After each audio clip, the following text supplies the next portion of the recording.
Interim Chief Jennifer Morrison, who used to be there years ago, took a stint in Colchester for about 5 years.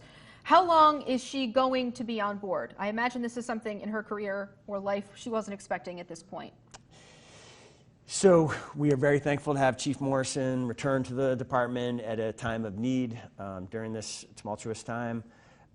She has committed to serve for a approximately 4 to 6 month period of time. We are, I think, very fortunate that she was at a point in her career where she was able to come back to a department where she served for 23 years. She is not applying for the permanent chief's position, and she has, as she's spoken quite publicly about, she has family health issues that she is very engaged in and doesn't expect to be available beyond, approximately that 6 month period of time. So how's the search going? Is there a search officially on? It's we have begun the search in the sense that we have been consulting with the council and the police commission and the public about what characteristics, experiences, skills people would like to see in the next chief of police. We have been taking that input, are taking that input through the end of January. In early February, we will finish up any revisions that we want to make to the job description for the chief of police, and then we will post it and move on to the next stage of the search process. I expect this to be a pretty rigorous process, very rigorous process, just like it was last time. Back in 2015, the first time I really chose a chief, we ended up having, through the course of the process, about 50 different members of the Burlington public involved in one way or another in the vetting process. I would expect a similar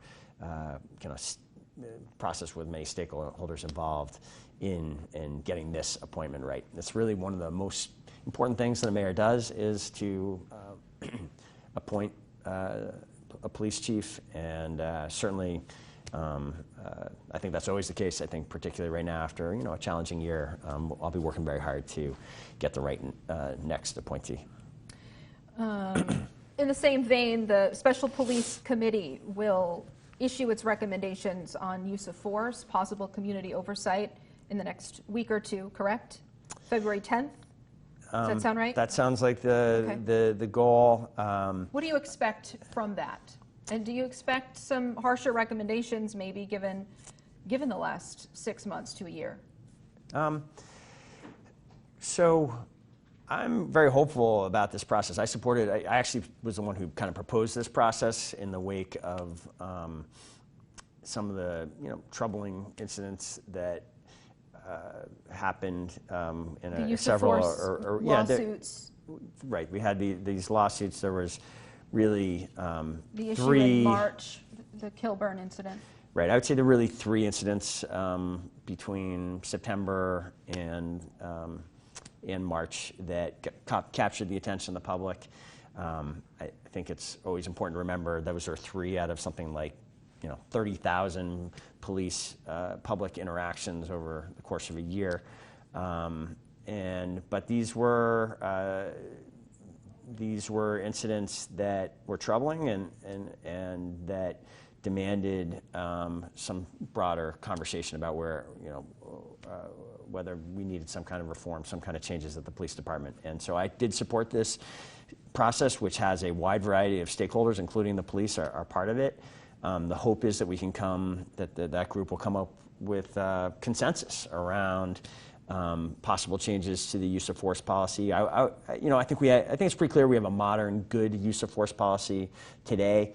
It is not as explicit about community values as some other policies are in different parts of the country, and I think I would certainly welcome something that speaks more directly to what we are looking for in certain circumstances. So that's been one of the hopes, is that would come out of this process. We also have had a long-running discussion about whether the civilian oversight, if you will, of the police department is sufficient. We have very significant civilian oversight today. We have, first of all, a mayor and city council, elected officials that oversee the operations of the police department. In addition to that, we have this advisory police commission that in recent years, on kind of my watch and Chief Del Pozo's watch, we significantly enhance the responsibilities of the police commission to include the review of all disciplinary decisions and the opportunity to give advice and recommendations regarding those disciplinary decisions before they were finalized. There's a question going on as to whether we should go beyond that, right, to something like you see in some big cities where there is a independent civilian group, body of some sort that in some cases has investigatory power, has staff, has subpoena power, has to lead investigations when there are incidents. That would be a very expensive and big change for us to take on. It's not clear to me that there's anything from the last few years that suggests that's a step we should take, but we are looking to this committee to kind of weigh in on that as well and see if there is any consensus around further recommendations. So there were a whole host of other things that we invited the committee to weigh in on as well. They haven't gotten to that yet, and we're just going to have to see how much they get done in the weeks ahead. There is a desire to move forward soon if there are any changes that we should make instead of continuing, to extend this process. If there are changes we should make them soon.